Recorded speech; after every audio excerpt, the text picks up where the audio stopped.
Hello everyone, welcome to NEET PG series. I am Adesh from Learno Hub, the free learning platform जहां आप पढ़ते हो math, physics, chemistry and biology absolutely for free, only at learnohub.com।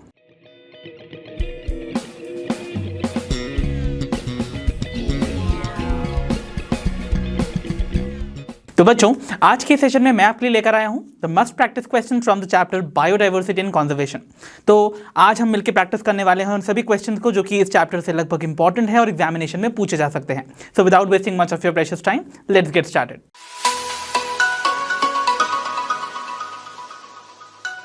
तो बच्चा party, आई hope आप सभी ready हो गए अपने आज के सेशन के लिए। हमारे स्क्रीन पर आ चुकी है हमारे आज के सेशन की पहली प्रॉब्लम। लेट अस सी इस प्रॉब्लम में हमसे क्या बोला जा रहा है। The question says the diversity seen within a species due to allelic variations over its distributional range is called।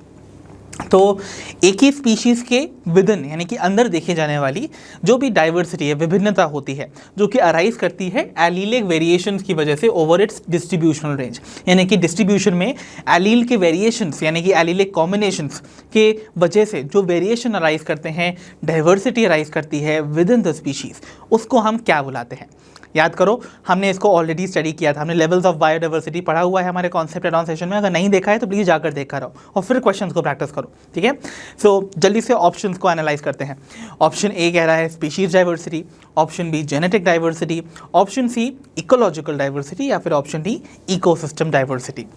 सो बच्चों, क्या आपको रिकॉल हो रहा है कि हमने इसको कैसे पढ़ा हुआ है। हमने ऑलरेडी देखा था कि स्पीशीज के विदिन देखी जाने वाली जो डाइवर्सिटी है वो जीन्स के वेरिएशंस की वजह से अराइज करती है। जो भी वेरिएशन जीन्स या उसके ऑल्टरनेटिव फॉर्म जिन्हें एलील्स बुलाते हैं उनमें अराइज करती है ओवर अ डिस्ट्रीब्यूशनल रेंज, वही कॉन्स्टिट्यूट करती है दी जेनेटिक डाइवर्सिटी। तो यानी कि एक ही स्पीशीज, फॉर एग्जांपल होमोसेपियंस की बात करो, हम ह्यूमन बींग्स, हम सभी के स्किन कलर्स, हम सभी के अपीयरेंसेस अलग अलग हैं। द रीज़न इज हम सभी एक ही स्पीशीज़ को बिलोंग करते हैं, होमोसेपियंस को, बट हम सभी में जो डिफरेंसेस या डाइवर्सिटी देखी जाती है वो एलील्स के वेरिएशंस की वजह से देखने को मिलती है, वो भी डिस्ट्रीब्यूशनल रेंज में। इसीलिए that constitutes what, genetic diversity, because genetics यानी कि जो जीन हैं they are responsible for such a diversity. इसीलिए the right answer must be option B, genetic diversity. I hope ये क्वेश्चन आपको क्लियरली समझ में आ गया होगा। अगर आपने कॉन्सेप्ट अराउंड सेशन में लेवल्स ऑफ बायोडाइवर्सिटी नहीं पढ़ा है तो आपको शायद ये क्वेश्चन नहीं समझ आया होगा। अगर आपने नहीं देखा है तो प्लीज़ जाकर देख कर आइए और तभी यहाँ पर आगे कंटिन्यू कीजिए। तो चलिए बच्चों, बढ़ते हैं अपनी प्रॉब्लम 2 पर, जो कि आपको दिखाई दे रहा है ऑलरेडी कि एक match the following type question है। सो क्वेश्चन में बोला जा रहा है कि match the items of column 1 with those of column 2 and find the correct answer from the options given below. अब देखो यहाँ पर कॉलम 1 के आइटम्स को कॉलम 2 से मैच करना है। तो जल्दी से पहले एनालाइज करो कॉलम 1 में दिया क्या रखा है। कॉलम 1 में दिया है thylacine, quagga, Steller sea cow and dodo, जो कि आप सभी अगर ने चैप्टर पढ़ा है तो आपको पता होगा ये सभी के सभी एक्सटिंक्ट एनिमल्स की लिस्ट है। Got it. और अगर आप कॉलम 2 को देखोगे तो रशिया, मॉरिशस, ऑस्ट्रेलिया, अफ्रीका, ये एक्चुअली कुछ प्लेसेस के नाम हैं। अब अगर रियल सेंस में आप समझ पा रहे हो तो आपको समझ में आ गया होगा कि ये एक्सटिंक्ट एनिमल्स को आपको उनकी प्लेसेस ऑफ एक्सटिंक्शन से मैच करना है इन दिस क्वेश्चन, ठीक है। अब इसके लिए आपको याद भी होना चाहिए कि कौन सा एनिमल कहाँ से एक्सटिंक्ट किया है।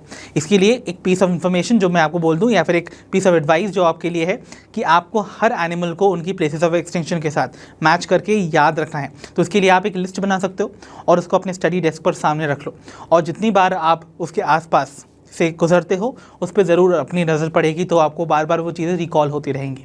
तो ट्राई रिकॉलिंग देम, और जितनी बार रिकॉल करोगे उतनी बार वो आपके सबकॉन्शियस माइंड में सेट हो जाएगा और रिकॉल करने में एग्जामिनेशन में आपको ज़रा भी दिक्कत नहीं आने वाली। सो जल्दी से मेरे साथ साथ ही इनको प्रैक्टिस करना है। चलो बात करते हैं सबसे पहले थाइलेसीन की। याद करो, थाइलेसीन ये पर्टिकुलर एनिमल हमने पढ़ा था even in the chapter evolution. Evolution में आया था, हमने टास्मेनियन टाइगर पढ़ा था, जो कि एक ऑस्ट्रेलियन मार्सुपियल है और एक्सटिंक्ट हो चुका है, ये मैंने आपको बताया था। तो भाई ऑब्वियस सी बात है, टास्मेनियन टाइगर थाइलेसीन है जो कि एक ऑस्ट्रेलियन मार्सुपियल है, इसका मतलब ये ऑस्ट्रेलिया पीस ऑफ लैंड पे पाया जाता होगा और ये वहाँ से एक्सटिंक्ट हो चुका है। इसका मतलब थाइलेसीन का जो प्लेस ऑफ एक्सटिंक्शन है that is going to be Australia.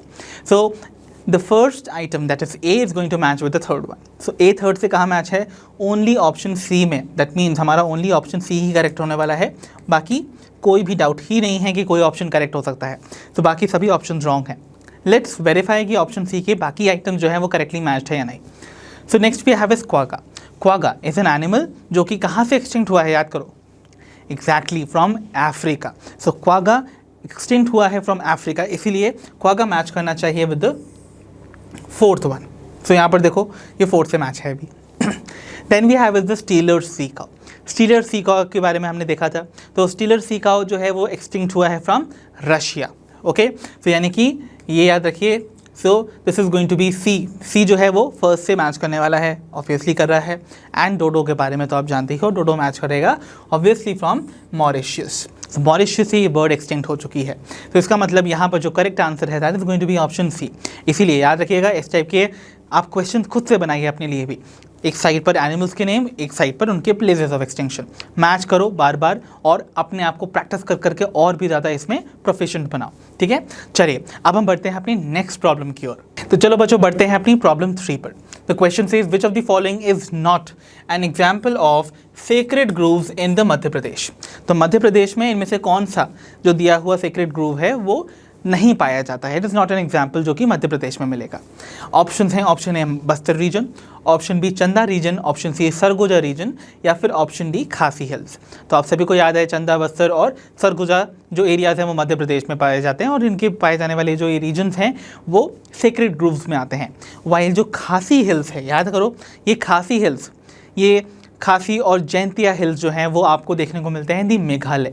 तो खासी हिल्स जो है वो ऑब्वियसली एक सेक्रेड ग्रूव है, एक ऐसा पीस या एक ट्रैक्ट ऑफ फॉरेस्ट है जो कि सेपरेट रखा गया है और वहाँ पे रखे हुए प्लांट्स और एनिमल को वेनरेट करते हैं, वहाँ के लोकल लोग उसको प्रिजर्व करते हैं, कंजर्व करते हैं। सो खासी हिल्स जो हैं वो मध्य प्रदेश में नहीं मेघालय में पाए जाते हैं, इसीलिए यही आंसर हमारा करेक्ट होगा। बाकी सभी के सभी एमपी में हैं, ठीक है। तो option D would be the right answer, ये सभी के सभी रॉन्ग होंगे। Okay, so correct answer is option D. I hope ये क्वेश्चन आपको समझ आ गया होगा। तो बच्चों चलिए बढ़ते हैं अपनी प्रॉब्लम 4 पर। तो क्वेश्चन से सेलेक्ट द इनकरेक्ट स्टेटमेंट। तो बच्चों आपको यहाँ पर कुछ स्टेटमेंट्स दे रखी हैं in the form of different options. आपको इन सभी स्टेटमेंट्स को विजिट करना है और उसके बाद देखना है कि कौन सी स्टेटमेंट एक इनकरेक्ट स्टेटमेंट है, यानी कि गलत या फॉल्स स्टेटमेंट है। चलो देखते हैं पहली स्टेटमेंट को। ऑप्शन ए क्या कहता है, देखो ऑप्शन ए में दे रही स्टेटमेंट बोल रही है कि Robert may places the global species diversity at about 7 million. So Robert मे के ग्लोबल स्पीशीज़ डाइवर्सिटी एस्टिमेट के अकॉर्डिंग जो वर्ल्ड की ग्लोबल स्पीशीज़ डाइवर्सिटी है वो अराउंड 7 मिलियन है, जो कि परफेक्टली करेक्ट स्टेटमेंट है। हमने इसको डिस्कस भी किया हुआ था रैदर। तो इसका मतलब ये स्टेटमेंट तो करेक्ट है, बट हमें इनकरेक्ट फाइंड करनी है, राइट। सो इनकरेक्ट पे फोकस करना है। ऑप्शन बी देखते हैं, India has more than 1000 genetically different strains of rice and 50,000 varieties of mangoes. क्या ये स्टेटमेंट करेक्ट है? इंडिया में 1000 से ज़्यादा genetically different strains of rice पाए जाते हैं और 50,000 से ज़्यादा वेराइटीज़ ऑफ मैंगोज। क्या ये करेक्ट स्टेटमेंट है बच्चों? याद करो यहाँ कुछ तो गड़बड़ है, यहाँ पर एक्चुअली नंबर्स इंटरचेंज हो गए हैं। ये स्टेटमेंट रॉन्ग है, बिकॉज इंडिया में 50,000 से ज़्यादा genetically different strains of rice पाए जाते हैं और 1000 से ज़्यादा वैराइटीज़ ऑफ मैंगो।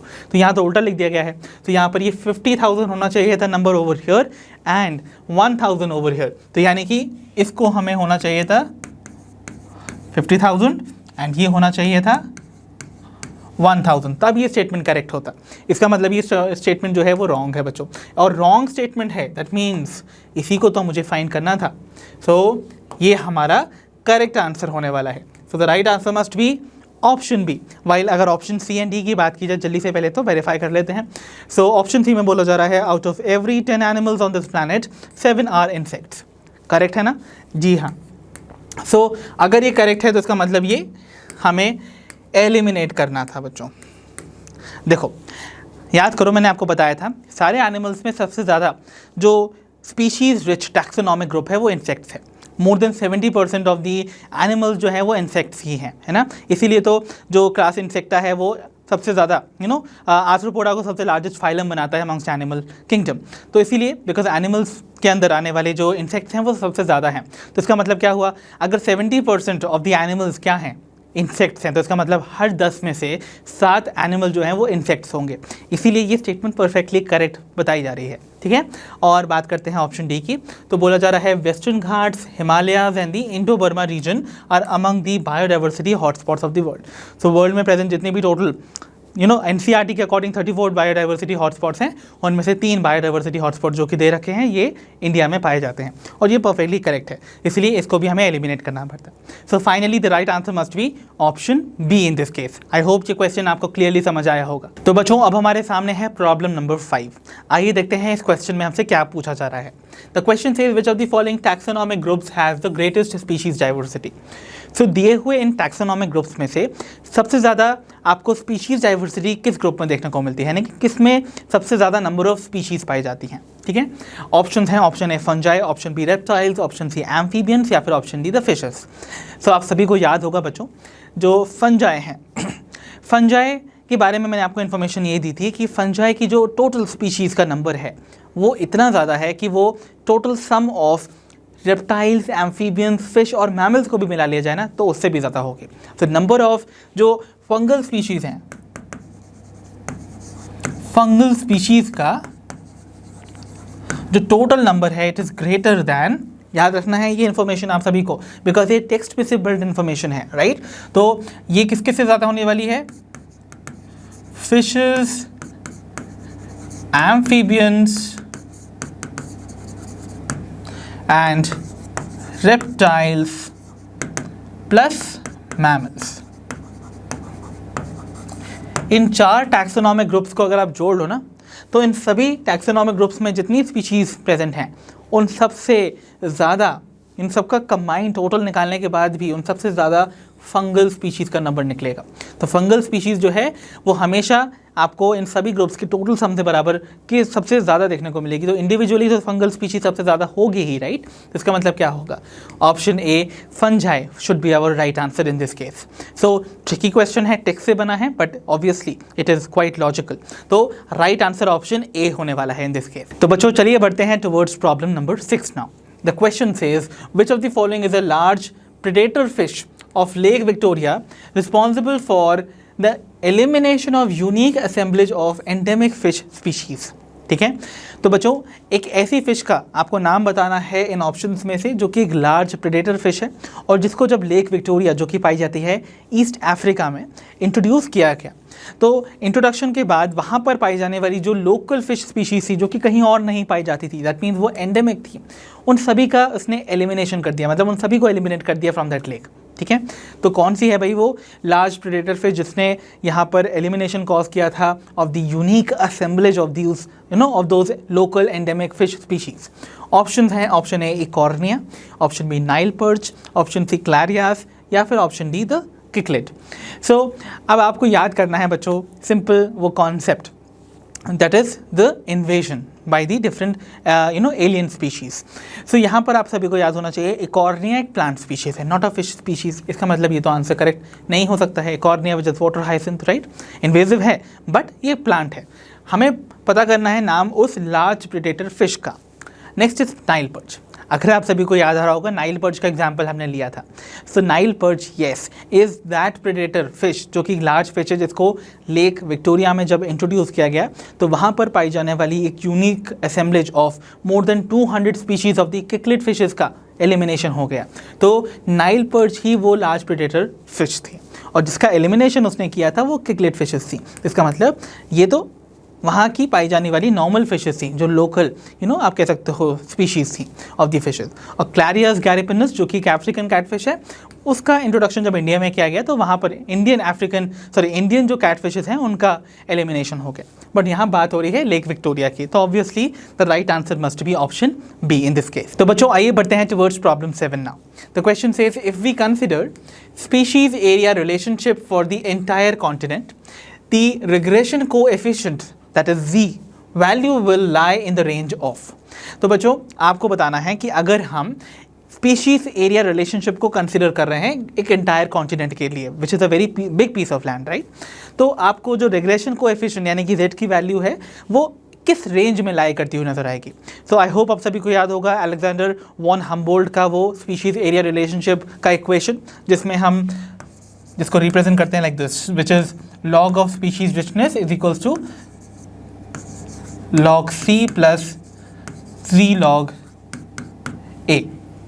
सो यहाँ पर आपको पता है दिस इज स्पीशीज रिचनेस, ये एरिया है, ओके, और ये सी जो है वो एक वाई इंटरसेप्ट को रिप्रेजेंट कर रहा है। यहाँ पर ये जो z है ये क्या रिप्रेजेंट करता है, द रिग्रेशन कोएफिशिएंट और the slope of the line. तो ये रिग्रेशन कोएफिशिएंट को रिप्रेजेंट करेगा, जिसकी वैल्यू हमने देखा था नॉर्मली लाई करती है in the range of 0.1 to 0.2 for any taxonomic group irrespective की कौन से रीजन में पाया जा रहा है। तो इसकी नॉर्मल वैल्यू जो है वो जनरली 0.1 से 0.2 लाई करती है। बट जब हम किसी बहुत ही बड़े एरिया के बारे में बात करते हैं, लाइक किसी कॉन्टिनेंट के लिए, continent which is a very big area, ऐसे पीसेस ऑफ लैंड के लिए इसकी वैल्यू जो है वो 0.6 से 1.2 तक लाई करती है। ओके, सो ये वैल्यू रेंज हो सकती है when it comes to bigger areas. तो बिगर एरियाज में स्पीशीज रिचनेस जो है वो थोड़ी ज़्यादा पाई जाएगी in comparison to the normal ones. इसीलिए the right answer in this case must be option C, 0.6 to 1.2। I hope आपको ये इन्फॉर्मेशन याद होगी फ्रॉम द चैप्टर। तो बच्चों चलो बढ़ते हैं अपनी प्रॉब्लम 8 पर। क्वेश्चन है रीड द फॉलोइंग स्टेटमेंट्स और read the statements which are given below. अब देखो आपको यहाँ पर फेयर गेस आपने लगा ही लिया होगा कि ये एक स्टेटमेंट बेस्ड क्वेश्चन है। तो यहाँ पर 2 स्टेटमेंट्स आपको दे रखी हैं, दोनों स्टेटमेंट्स को करेक्टली और केयरफुली रीड करने के बाद आपको फाइंड आउट करना है कौन सी स्टेटमेंट करेक्ट है, कौन सी इनकरेक्ट है, और अपना करेक्ट आंसर फाइंड करना है from these options given below. चलो स्टेटमेंट 1 रीड करते हैं। It says India with 8.1% of the world's land area has 2.4% of the world's species diversity. तो इंडिया जो कि वर्ल्ड का 8.1% of the total land area cover करता है, उसमें प्रेजेंट है वर्ल्ड की 2.4% of the total species diversity. ये बता रहा है स्टेटमेंट 1। स्टेटमेंट 2 कह रहा है कि India is one of the 14 mega diversity countries of the world. तो इंडिया जो है वो वर्ल्ड की 14 मेगा डाइवर्सिटी कंट्रीज में से एक है। अब देखो इनमें से कौन सी स्टेटमेंट करेक्ट है, कौन सी इनकरेक्ट है, वो आपको फाइंड आउट करना है। देखो पहली स्टेटमेंट में दी हुई जो न्यूमेरिकल डेटा है वो रॉन्ग है बच्चों। याद करो मैंने आपको बताया था इंडिया जो है वो वर्ल्ड का 2.4% of the total land area cover करता है, और इस 2.4% of the total land area में वर्ल्ड की जितनी भी स्पीशीज़ हैं उसका 8.1% कॉन्ट्रीब्यूटेड है। तो देख रहे हो यहाँ पर नंबर्स इंटरचेंज कर दिए बस डेटा की, और इसी से स्टेटमेंट गलत हो गई। इतनी ज़्यादा, इतने छोटे से एरिया ऑफ लैंड में इतनी ज़्यादा स्पीशीज़ की डाइवर्सिटी मिलना ही एक बहुत ही इंप्रेसिव बात है, और इसीलिए इंडिया जो है वो one of the 14 mega diversity countries में से नहीं है। इंडिया जो है one of the 12 mega diversity countries में से एक है, because there are 12 mega diversities countries in the world. इसका मतलब ये स्टेटमेंट रॉन्ग है, because this number has to be 12 as per the NCERT। इसीलिए दोनों ही स्टेटमेंट यहाँ पर इनकरेक्ट है बच्चों। इसीलिए we have to find out that option जहाँ पर बोला जा रहा है both statement 1 and 2 are incorrect. तो यहाँ पर देखो option B, both statement 1 and statement 2 are incorrect is our right answer. I hope ये क्वेश्चन करने में आपको मजा आया होगा। तो बच्चों चलिए बढ़ते हैं towards problem 9। The question says the most important cause driving the plants and animals towards extinction is. तो भाई सबसे इंपॉर्टेंट कॉज जो कि प्लांट्स एंड एनिमल्स को एक्सटिंक्शन की तरफ ले जा रहा है वो कौन सा है? Option A over exploitation, option B habitat loss and fragmentation, option C alien species invasion, या फिर option D coextinctions. So I hope आप सभी याद कर पा रहे होंगे ये कॉजेज ऑफ बायोडाइवर्सिटी लॉसेस हैं, और इन चारों को एक साथ हम क्या बुलाते थे, किसी को याद है? रिकॉल करो जल्दी से। इनको हम बुलाते थे द ईविल क्वार्टेट, है ना? So we used to call them the evil quartet.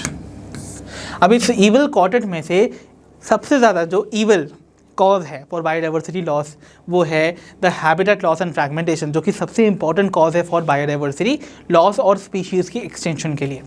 क्यों भाई? क्योंकि भाई अगर हम किसी भी ऑर्गेनिज्म का हैबिटेट, उसका रहने की जगह ही मिटा देंगे या उसको पीसेज में ब्रेक कर देंगे, तो वो ऑब्वियसली जब रहने का ठिकाना नहीं होगा किसी एनिमल का, तो वो ऑब्वियसली एक्सटिंक्ट कर जाएगा, राइट? सो क्योंकि shelter is one of the basic necessities of life. तो food, clothing and shelter basic amenities है ना, या बेसिक नेसेसिटीज़ हैं ऑफ लाइफ। तो अगर उनमें से शेल्टर हट जाता है तो ऑब्वियसली कोई भी एनिमल वहाँ सर्वाइव नहीं कर सकता है बिना अपने घर के। तो habitat loss and fragmentation is the main cause जो कि ड्राइव कर रहा है प्लांट्स एंड एनिमल्स को टुवर्ड्स एक्सटिंक्शन। ऑप्शन बी इसीलिए would be the right answer. तो चलिए बच्चों अब बढ़ते हैं अपनी प्रॉब्लम 10 पर। The question says select the mismatched pair from the following. तो दिए हुए इन पेयर्स में से आपको मिसमैच्ड पेयर को फाइंड आउट करना है। ऑप्शन हैं, option A Paul Ehrlich with rivet popper hypothesis, जो कि आप जानते हो ये करेक्ट है ना। तो पॉल एहलरिच ने बताया था कि अपनी हाइपोथेसिस के थ्रू कि कैसे एक स्पीशीज़ का एलिमिनेशन होना इकोसिस्टम से धीरे धीरे प्रोग्रेसिवली डिस्टर्ब कर सकता है या फिर डिसबैलेंस कर सकता है इकोसिस्टम की स्टेबिलिटी को। फिर हमने देखते हैं ऑप्शन बी को, which is Robert may with global species diversity. तो आपको ये भी पता है रॉबर्ट मे ने जो है वो ग्लोबल स्पीशीज़ डाइवर्सिटी का एस्टिमेशन किया था और उसको प्लेस किया था एट अबाउट 7 मिलियन। फिर इसका मतलब ये भी करेक्ट है, इसलिए हमें इसको एलिमिनेट करना है बिकॉज हमें मिसमैच्ड पेयर फाइंड करना है बच्चों, remember this. Then we have is option C that says Alexander von Humboldt with species area relationship। तो Alexander von Humboldt जो थे अपने साउथ अमेरिकन जंगल्स के एक्सप्लोरेशन के दौरान उन्होंने क्या फाइंड आउट किया था कि कैसे एरिया के साथ साथ स्पीशीज़ रिचनेस या फिर स्पीशीज़ डाइवर्सिटी वेरी करती है, जिसको कि उन्होंने प्रपोज किया था as species area relationship with one of his equation and graph. तो इसका मतलब ये भी करेक्ट है, इसलिए एलिमिनेट कर दो। And lastly we have option D which is David Tilman with with coined term biodiversity, which is the wrong one बच्चों, और यही हमारा करेक्ट आंसर होगा क्योंकि मिसमैच्ड है। किसने टर्म बायोडाइवर्सिटी को कॉइन किया था, किसी को याद है? Come on, it was coined by a sociobiologist जिनका नाम था सर एडवर्ड्स विल्सन, ठीक है।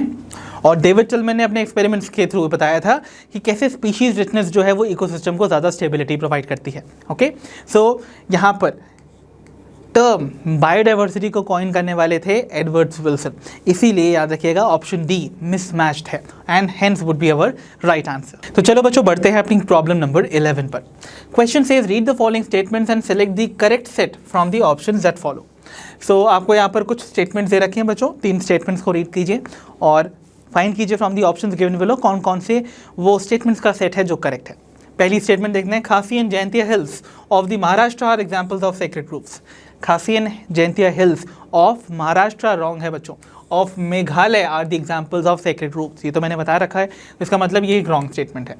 बात करते हैं सेकेंड स्टेटमेंट की। It says core zone of the biosphere reserve comprises of an undisturbed and legally protected ecosystem। जी हाँ, एक बायोस्फीयर रिजर्व में जो कोर जोन होता है, सेंट्रल जोन, वहाँ पर आपको पता है कुछ लिमिटेड एक्टिविटीज़ ही अलाउड हैं, राइट। तो वो बायोस्फीयर का ऐसा जोन है जिसमें जो अनडिस्टर्ब रखा जाता है उसको लीगली प्रोटेक्ट किया जाता है बिकॉज वहाँ पर मेन काम कॉन्जर्वेशन से रिलेटेड है, इसीलिए ये स्टेटमेंट करेक्ट है, ठीक है। टिक लगा लेते हैं एक छोटा सा।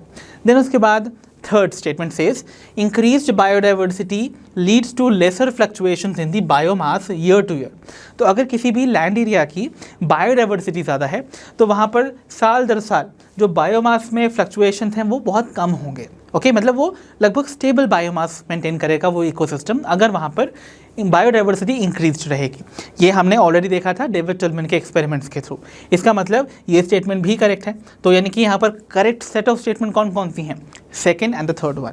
तो इसका मतलब सेकेंड एंड थर्ड जिस ऑप्शन में है वही हमारा राइट आंसर होगा, विच इज़ ऑप्शन बी। इसीलिए ऑप्शन बी हमारा करेक्ट आंसर है। आई होप आपको ये क्वेश्चन भी क्लियरली समझ आ गया होगा। तो बच्चों चलिए बढ़ते हैं towards problem 12। The question says the Convention on Biological Diversity held in Rio de Janeiro in 1992 was called। So बच्चों आपको बताना है कि जो कन्वेंशन ऑन बायोलॉजिकल डाइवर्सिटी था जो कि हेल्ड हुआ था रियो de Janeiro में 1992, वो आखिरकार क्यों बुलाई गई थी। ये जो बायोलॉजिकल कन्वेंशन थी बायोलॉजिकल डाइवर्सिटी पर रिलेटेड, इसको एक और नाम से भी बुलाते हैं, आप सभी को याद होगा, इसको हम बुलाते हैं द अर्थ समिट। तो इसको इवन हम क्या बुलाते हैं? अर्थ समिट। अब ये जो अर्थ समिट थी 1992 में, ये क्यों बुलाई गई थी या फिर ये क्यों हेल्ड की गई थी? सो देखो ऑप्शन हैं, option A to reduce carbon dioxide emissions and global warming, तो कार्बन डाइऑक्साइड के एमिशन को कम करने के लिए और ग्लोबल वार्मिंग को कम करने के लिए, या फिर B for conservation of biodiversity and sustainable utilization of its benefits. तो यानी कि बायोडाइवर्सिटी के कंजर्वेशन और उसकी जो बेनिफिट्स हैं उनका सस्टेनेबल तरीके से यूटिलाइज करने को एम्फसाइज करने के लिए या फिर एनफोर्स करने के लिए। Option C to assess the threat posed to the native species by the introduction of invasive alien species. तो क्या इसको इसलिए हेल्ड किया गया था ताकि असेस किया जा सके कि किसी भी फॉरेन या फिर इन्वेजिव स्पीशीज़ को, एलियन स्पीशीज़ को जब इंट्रोड्यूस किया जा रहा है तो उसका क्या इफेक्ट पड़ रहा है ऑन द नेटिव स्पीशीज़ जो कि इंडिजिनस है उस जगह की। या फिर option D for immediate steps to discontinue the use of CFCs which were responsible for the damaging the ozone layer. तो यहाँ पर क्या इसलिए इसको हेल्ड किया गया था ताकि इमीडिएट स्टेप्स लिए जा सकें, ताकि रोका जा सके CFCs के एमिशंस को जो कि डैमेज कर रही हैं ओजोन लेयर को। तो आप सभी को पता है जो बायोलॉजिकल डाइवर्सिटी पे बेस्ड कन्वेंशन थी, जिसे अर्थ समिट बुलाते हैं, वो हेल्ड की गई थी ताकि बायोडाइवर्सिटी का कंजर्वेशन किया जा सके और जो भी उसके बेनिफिट्स हैं उनको सस्टेनेबल तरीके से यूटिलाइज़ किया जा सके, मतलब उनका टिकाऊ तरीके से इस्तेमाल किया जा सके। ऐसा ना हो कि हम इतना ज़्यादा उनको इस्तेमाल कर लें कि वो एग्जॉस्ट हो जाएं और हमारी फ्यूचर जनरेशंस के लिए बचे ही नहीं, राइट। तो इसीलिए हमारा जो ऑप्शन बी होगा इन दिस केस, यही करेक्ट आंसर होगा। तो जितने बच्चों का ऑप्शन बी आया है, परफेक्टली करेक्ट बच्चों। So right answer is option B. Remember, आपको इन सभी की सभी जो समिट्स हुई थी, चाहे वो अर्थ समिट हो या फिर वर्ल्ड समिट हो, उनके एम को ज़रूर से याद करना है। एम, प्लेस ऑफ अकरेंस और वो जो ईयर है जिसमें अकर की थी, वो आपको याद रखना है। इसीलिए जो राइट आंसर होने वाला है ऑप्शन बी है। तो बच्चों अब हम बढ़ते हैं towards our problem number 13। The question says which of the following is not an example of alien species invasion. तो इनमें से कौन सा एक एग्जाम्पल नहीं माना जाता है एलियन स्पीशीज इन्वेजन का? ठीक है, ऑप्शन देखो। Option A, parthenium hysterophorus for India. Parthenium hysterophorus बोले तो we talking about carrot grass और द कांग्रेस ग्रास, जिसको हिंदी में गाजर घास भी बुलाते हैं। तो आपको पता है पार्थेनियम हिस्टेरोफोरस एक इन्वेजिव एलियन स्पीशीज है जिसको इंडिया में ये एक कंटामिनेंट के फॉर्म में आ गई थी विद द इम्पोर्टेड वीट, और उसके बाद इसकी इतनी ज़्यादा जो स्प्रेड करने की कैपेसिटी, जिसकी वजह से पूरी इंडिया में ये फैल गई है और आपको सभी जगह ये नेटिव स्पीशीज़ को या फिर इंडिजिनस स्पीशीज़ के साथ compete करती हुई नजर आती है फॉर न्यूट्रिएंट्स एंड अवेलेबिलिटी। तो इसका मतलब क्या होगा? Option A, parthenium hysterophorus for India जो है वो एक एग्जाम्पल है of the alien species invasion. इसका मतलब ये तो हमें एलिमिनेट करना पड़ेगा because we have to find the one जो कि नहीं है एग्जाम्पल। ठीक है, ऑप्शन बी की बात करते हैं, क्लैरियस गैरिपिनस फॉर इंडिया। तो क्लैरियस गैरिपिनस जो है, जो कि अफ्रीकन कैटफिश है, इंडिया में इंट्रोड्यूस की गई और वो अब compete करती है विद द इंडियन कैटफिशेस। तो इसका मतलब ये भी एक एलियन स्पीशीज इन्वेजन का ही एग्जाम्पल है। ठीक है, then we have option C that says cichlid fish for Lake Victoria of East Africa. क्या cichlid fish of Lake Victoria जो है ईस्ट अफ्रीका की एग्जाम्पल है एलियन स्पीशीज इन्वेजन का? जी नहीं। यहाँ पर याद रखिएगा, किकलेट फिशेस जो थी वो एक्चुअली में नेटिव फिश स्पीशीज़ हैं ऑफ द लेक विक्टोरिया, ये यहाँ पर ऑलरेडी पाई जाती थी। But introduction of Nile perch नाम की जो ये लार्ज प्रेडेटर फिश थी, जब वो इंट्रोड्यूस की गई लेक विक्टोरिया में, तो वो एलियन स्पीशीज़ जो है वो काफ़ी इन्वेजिव साबित हुई, जिसने इन किकलेट फिशेस का क्या किया, एलिमिनेशन कर दिया फ्रॉम दैट लेक इटसेल्फ। इसीलिए यहाँ पर क्या होना चाहिए था, Nile perch should have been there. इसीलिए सिंस ये एक रॉन्ग स्टेटमेंट को इंडिकेट कर रहा है या फिर एक गलत एग्जांपल बता रहा है of the alien species invasion, यही हमारा करेक्ट आंसर होगा। ऑप्शन डी की भी बात कर लेते हैं, कॉर्निया क्रेसिपिस फॉर इंडिया, जो कि वाटर हाइसिंथ है। आपको पता है वाटर हाइसिंथ इंडिया में अपनी ब्यूटीफुल फ्लावर्स और लीव्स के लिए इंट्रोड्यूस किया गया था, बट ये टर्न आउट हुआ to be an invasive species, और इसीलिए ये भी एक एलियन स्पीशीज़ का इन्वेजन का एग्जाम्पल है।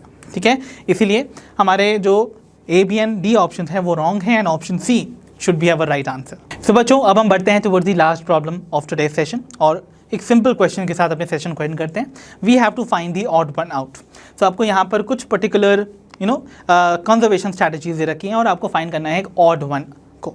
ऑप्शन है, option A biosphere reserve, option B national park, option C wildlife safari park, या option D the sacred grove. तो आपको याद करना है इनमें से कौन सा वो पर्टिकुलर ऑप्शन है जो कि ऑड वन हो सकता है। तो what do you think is the odd one out? Definitely it is going to be wildlife safari park. ठीक है, क्योंकि biosphere reserve, national park and sacred grove सभी के सभी क्या हैं, इन सिटू कॉन्जर्वेशन के एग्जाम्पल्स हैं। वाइल जो वाइल्ड लाइफ सफारी पार्क है, it is an example of ex situ conservation strategy. तो ये एक्स सिटू कॉन्जर्वेशन स्ट्रैटेजी का एग्जाम्पल है, जिसमें botanical garden, zoological parks and many more cryo preservation techniques, micro propagation, plant tissue culture techniques आती हैं। तो वो सभी वाइल्ड लाइफ सफारी पार्क को भी इंक्लूड करके वो सभी एक्स सिटू कॉन्जर्वेशन यानी कि ऑफ साइट कॉन्जर्वेशन स्ट्रैटेजीज हैं, जहाँ पर किसी भी प्लांट एंड एनिमल को कंजर्व किया जाता है इन एन एनवायरनमेंट जो कि उसके नेचुरल एनवायरनमेंट से मिलता जुलता है, बट उसको ह्यूमन केयर के अंडर रख के ही उनका प्रिजर्वेशन या कॉन्जर्वेशन किया जाता है। इसलिए ऑप्शन सी हमारा करेक्ट आंसर होगा। बाकी सभी के सभी जो है वो इन सिटू कॉन्जर्वेशन के एग्जाम्पल्स हैं, इसलिए option C is the odd one out. I hope आपको ये सेशन क्लियरली इसमें डिस्कस किए हुए जितने क्वेश्चन थे वो आपको बहुत अच्छे से समझ आए होंगे और उनके आंसर्स भी आपके करेक्ट निकले होंगे। तो बच्चों, इसी के साथ रैप अप करते हैं अपने इस आज के मस्ट प्रैक्टिस क्वेश्चन सेशन को from the chapter biodiversity and conservation. I hope इस चैप्टर के जितने भी क्वेश्चन हमने आज प्रैक्टिस किए वो आपको अच्छे से समझ आए होंगे और आप सभी के आंसर्स करेक्ट भी निकले होंगे। अब हम मिलते हैं अपनी नेक्स्ट वीडियो में। अंटिल देन आप अपना ध्यान रखिए, पढ़ते रहिए और जैसा कि आप सभी जानते हो, लर्नो हब मतलब फ्री है पर बेस्ट है।